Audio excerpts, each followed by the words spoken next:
Beti izan dugu Kirol Federazioko baten lana, lehiaketak antolatu eta arautzetik edo disiplina baten praktika sustatzeatik haratago doala.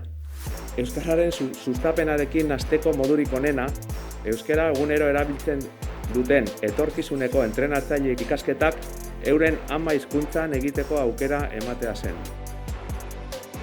Kirolean euskara sustatzeko plana da, gure sailetik egin eta Eusko Jaurlaritzaren gobernu batzordean onartutako plan bat.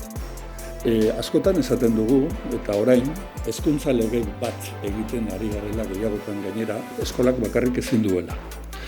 Eta eskolaz kanpo egiten diren jarduera horietara ere eraman beharra daukagula euskara sustatzeko ahalegin hori.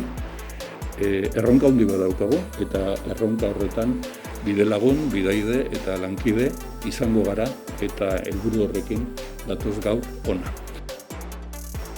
Jakin badakigu kirol jarduerak euskaraz izan daitezela bermatu behar dugula instituzioetatik eta horretarako baliabide eta tresna mota ezberdinak eskaini behar ditugula.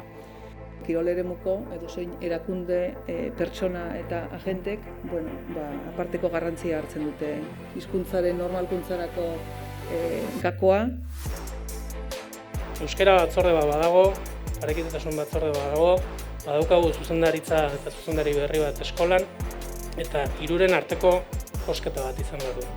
Behar ditugu entrenatzaile titulatu gehiago, behar ditu euskaldunak eta euskeraz aritu daitezela, eta era berean eta gure erronketako da emakumeek futbolean duten presentzia ere areagotu nahi dugu.